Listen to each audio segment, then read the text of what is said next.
খেজুরের আমদানি শুল্ক ও অগ্রিম কর কমানোর প্রস্তাব দিলেন ট্যারিফ কমিশন। আসন্ন পবিত্র রমজান উপলক্ষে খেজুরের আমদানি শুল্ক ও অগ্রিম কর কমানোর প্রস্তাব দিয়েছে ট্যারিফ কমিশন। রোজায় খেজুরের দাম সহনীয় রাখতে কমিশনের সুপারিশ খেজুরের আমদানি শুল্ক 25 থেকে 15% এবং অগ্রিম কর 10 থেকে 3% করা হোক। রোজা উপলক্ষে খেজুর আমদানিতে শুল্ক কর ও শুল্কায়ন যৌক্তিকরণের নিয়ে সম্প্রতি ট্রেড অ্যান্ড ট্যারিফ কমিশনে এক প্রতিবেদন প্রণয়ন করেছে। সেই প্রতিবেদনে এই সুপারিশ করা হয়েছে। কমিশন আরও বলেছে, খেজুর আমদানি সমুদয় আগাম কর 31 মার্চ 2025 পর্যন্ত সময়ের জন্য অব্যাহতি দেওয়া যেতে পারে।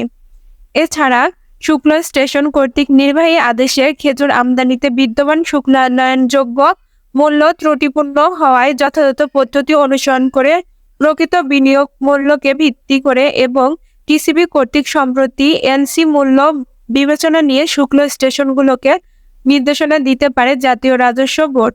এ বিষয়ে প্রয়োজনে সংশ্লিষ্ট ব্যবসায়ী সংগঠন ও অংশীদারদের সঙ্গে আলোচনা করা যেতে পারে।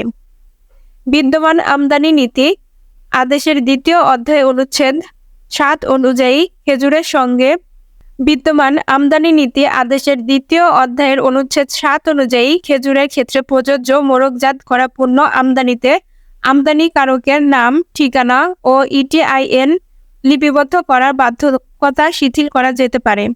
নাম প্রকাশে অনিচ্ছুক ট্যারিফ কমিশনের একজন জ্যেষ্ঠ কর্মকর্তা বলেন, ট্যারিফ কমিশনে শুল্ক হ্রাসের প্রস্তাব দিয়েছে, সেই সঙ্গে আমদানিকারকের নাম, ঠিকানা লিপিবদ্ধ করার বাধ্যকতা শিথিল করার অনুরোধ জানানো হয়েছে। এতে খেজুরের দাম উল্লেখযোগ্য হারে কমে আসবে।